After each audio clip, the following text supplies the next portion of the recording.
From dropping hip-hop tracks, collaborating with dozens of artists, to getting it down in a kitchen serving up delicious meals, to even being the host of his own radio show with over 1,500 listeners.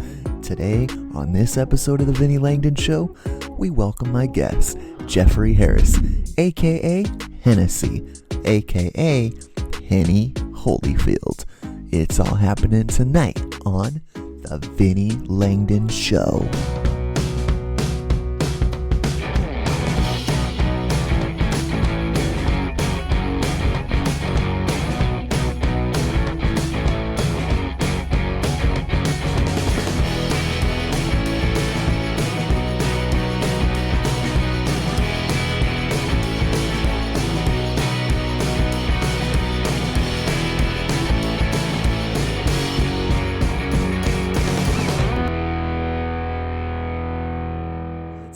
That is right. We got Henny Holyfield here tonight on the Vinnie Langdon Show.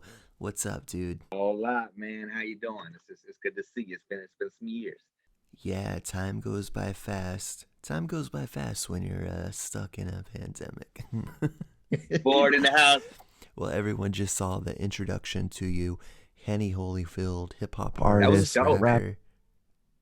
Oh yeah, thanks, man. That was fun to piece together for you. You know, that's how we do it on the Vinnie Langdon Show. Well, let's just jump right in. You know, for those who do not know who you are, go ahead and give us a little introduction on who you are. No doubt, man. Formerly known as Hennessy. Now Henny Holyfield is my stage name. And I recently changed it for copywriting purposes. I've been attached to the name for quite some time, but I knew that if anything big ever happened, that I would encounter some problems, unless Hennessy decided that they wanted to sponsor me, of course, which is still on the table if you want to sponsor me. Yeah, man, it's also just growth. Also, like just different places where like a all ages event. You know what I'm saying? I've done all ages events before and had to shorten it to hen or heme or some kind of other variation. So doing a project with my big cousin Alizé Ali, who I also just changed his name because of the same reason. We were doing a project and it was going to be called Ali and Holyfield. We're working on that as we speak, actually. And it was just like, why don't you just run with that? And I tried it and it stuck, and a lot of people enjoy it, and I've seen more things happen since I changed my name than I have in the last however many years I've been rapping. Long time, man. So That's cool, man. Maybe I should change my name too, Vinnie Langdon. Maybe I can be Vinnie Vincenzo or Vinnie the King or maybe Dr. Pepper. Oh wait, that's already probably taken. I mean, it's for an artist. Sometimes you just got to rebrand yourself. You get stuck in type of rhythm, and maybe you just need to come anew to reintroduce yourself to the world. I ain't changed. I'm still the same dude. You know what I'm saying? I still talk about the same stuff, but it's just it's a different side of me. It's maturity. I'm not in my 20s no more. You know what I'm saying? You're originally from the Bay Area, born, raised in, San Jose, California, and then you kind of moved around throughout the East Bay and North Bay. You spent some time in Texas, and then now you reside in Sacramento. But growing up, and especially during the late 80s into the early 90s, the genre of hip hop and rap, when we think about it, we often think of course, New York City, Los Angeles, and we cannot forget about all the great artists that produced music in the Bay Area. You got artists like, Tupac originally was from New York, then he spent a lot of time in the Bay before going down to LA. You got E40, you got Muggsy, you got Keek the Sneak, you got Be Legit, you got San Quinn, you got so many legendary artists that are, in the game throughout the course of this whole genre and subgenre of, different types of hip hop. Now, when you first got into music, was there a particular artist where you were like, you know what? Forget Batman, forget Superman. I want to be like this guy. I mean, I don't know about be like them. I definitely was influenced heavily by Tupac, 40, you know what I'm saying? Artists that I Oh. came up listening to. I didn't know what I wanted to do. I was all kind of different ideas were flying at me as far as, career, decisions, and I didn't know, you know what I'm saying?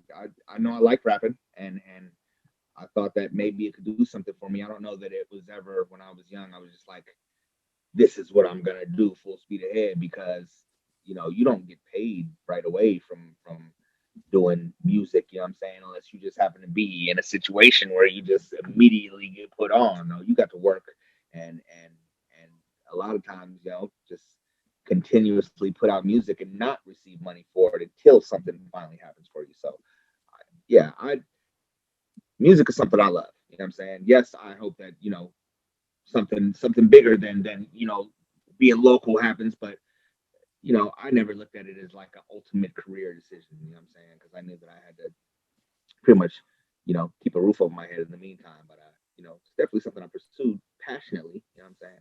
I remember growing up, and I always had access to the radio, whether it was my parents', stereo system, um, getting in the car, and, if I wanted to listen to, pop, some country, I would listen to KUIC in Vacaville. But if I wanted to listen, with my sister, especially to some hip hop and, R&B stuff, we would tune into KSFM 1025 in Sacramento. And, looking back, you think, wow, there was a big, percentage of our life at the time when, radio was really a big part of our lives. And for you, growing up in the South Bay, the North Bay, the East Bay, you had a variety of, radio stations that you could always tune into. And was there a radio station that kind of wanted you to be like, hey, one day I want my music on here? And tell us about that. Yeah. I mean, 106 Cameo. 102.5. In high school, I mean, I definitely wanted to try to, you know, be heard on the radio, but I also understood that I was fresh. I wasn't like polished like I feel like I am now. You know what I'm saying? Like I was just it was new, it was fun. I enjoyed doing it.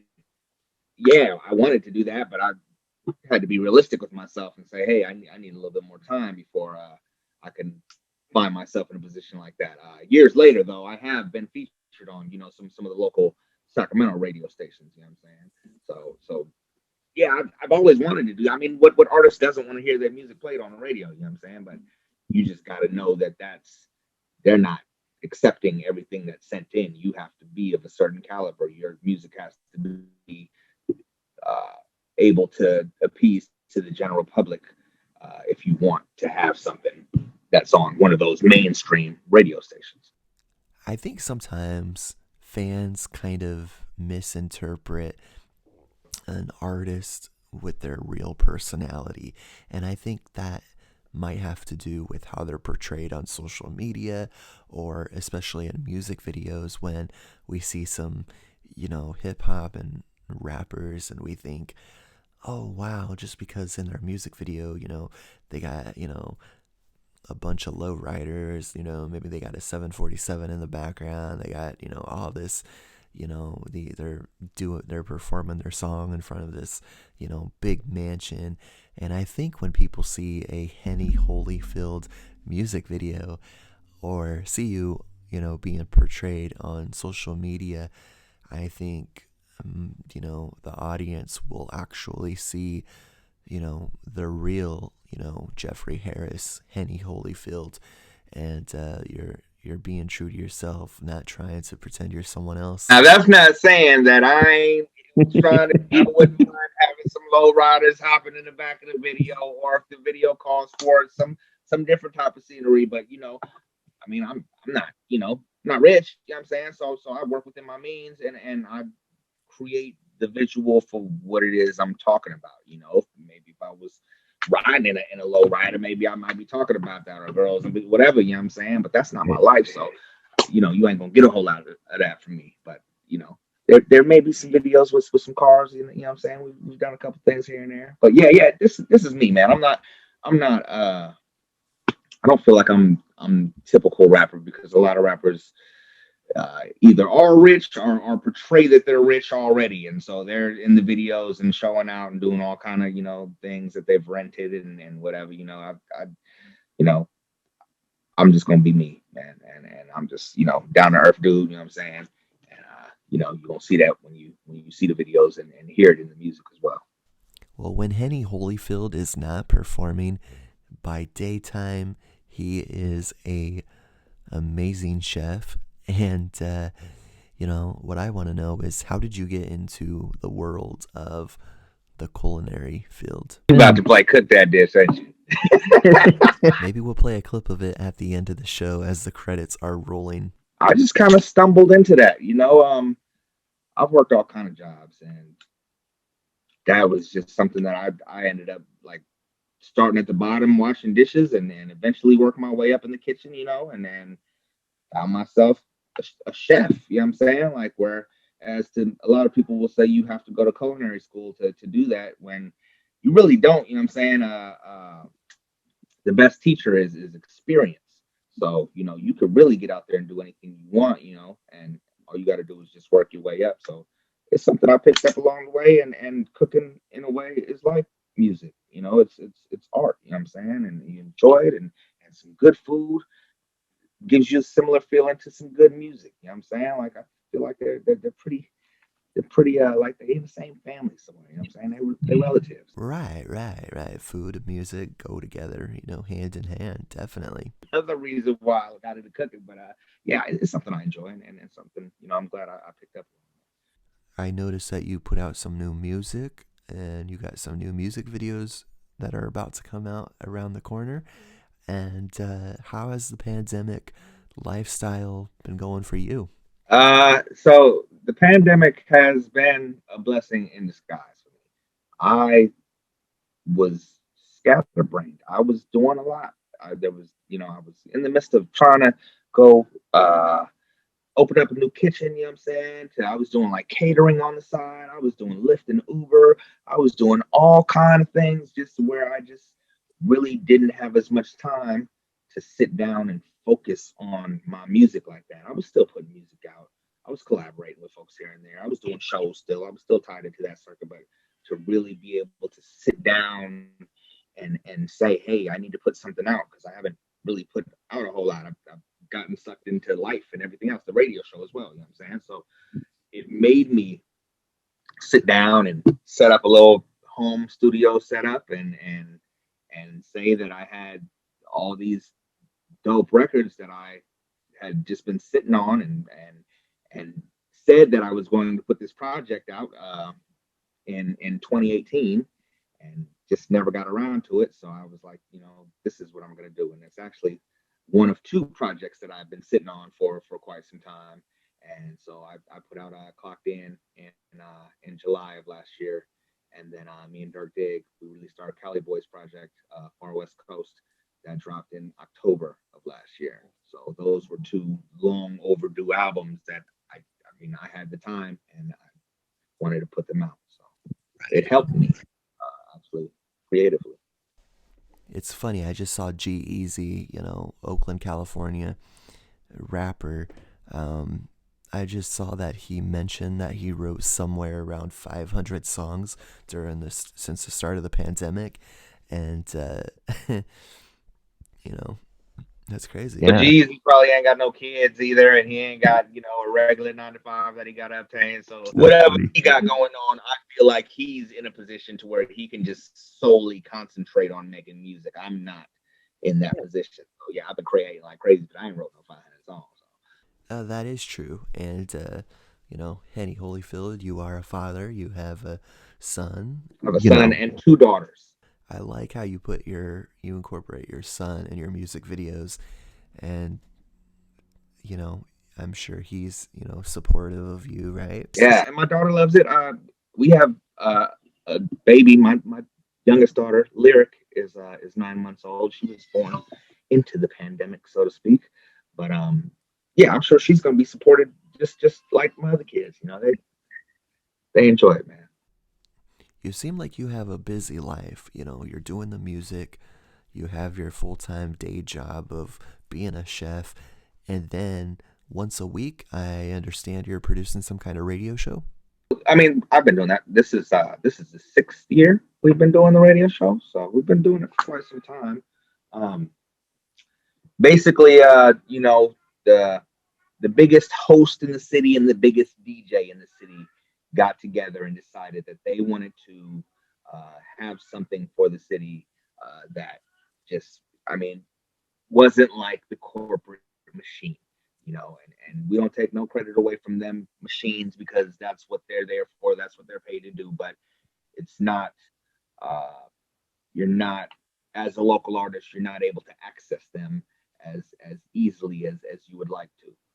So their idea was to do something for the locals that played local music, and it started off as just them, and then they branched out and reached out to a couple different people as different uh, radio personalities, and not something that I ever thought that I would do. I'm not a radio show host. I never considered myself to be nothing like one, but I did enjoy what it was, what it would represent, and to be able to give opportunities to local artists like myself to be heard over the airwaves. So it intrigued me, and even though it took some work to be comfortable in there, it's something I love and wouldn't have it any other way. And it's one of the highlights. It's one of the things I look forward to in my week. Like I really enjoy it. Like it's done a lot for the city. I feel like you know, as a local artist, like I said, I would want somebody to be able to do that for me. So I'm glad I'm able to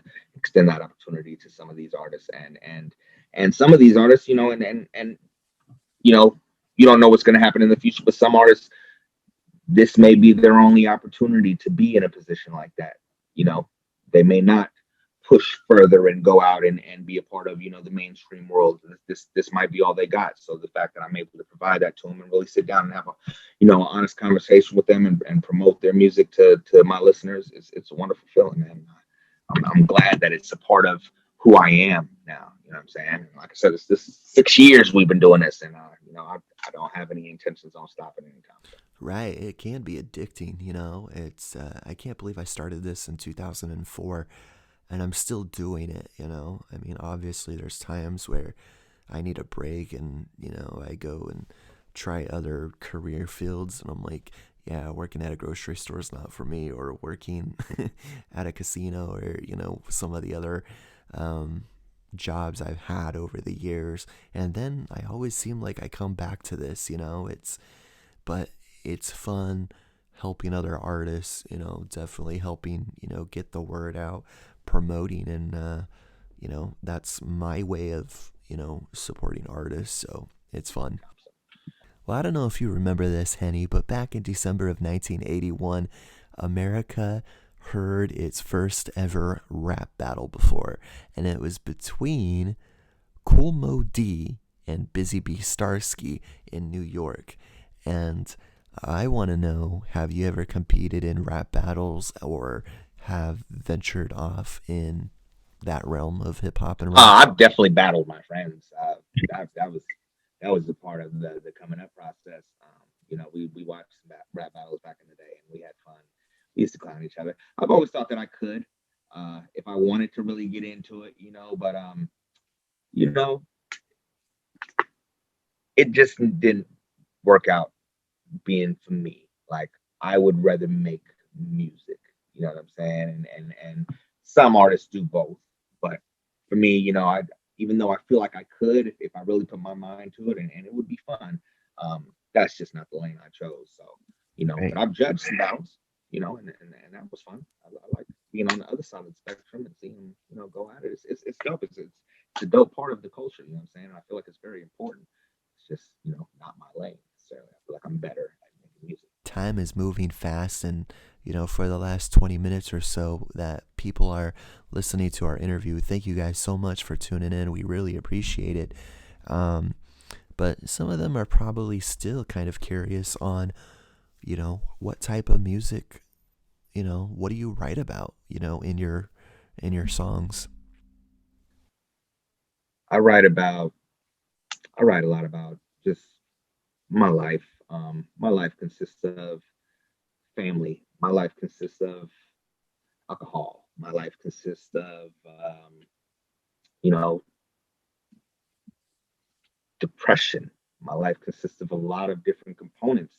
And so I just try to put it into my music, but I do try to make music that that makes you feel good. I would categorize it as feel good music, but also just some real life situations. It's not a whole lot of angriness going on unless I'm venting about something. There's not I ain't killing nobody. You know what I'm saying? That's not my life. I don't talk about that, and I don't portray that I would ever do some stuff like that.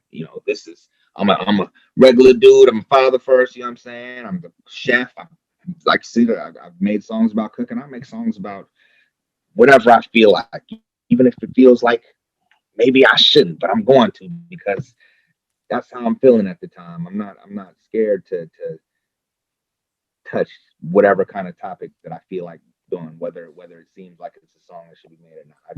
I enjoy making music. What I'm saying, sincerely. So I talk about everything around me, things I'm happy about, things I'm not so happy about, and I like to have a good time. Obviously had a lot of downtime during this pandemic despite everything going on, and it's a good time to reflect and look back. And what I'm curious to know is, there any songs out there or any music nowadays? We have the internet, of course, so maybe you put out a song, years ago, and looking back you're like, oh man, I wish I could go back and delete that. Or No, I won't say that. No, because that's growth right there. So I've got some songs that I don't think are the greatest, but they're a piece of me. Those are all. These are all. I have on my like a little USB.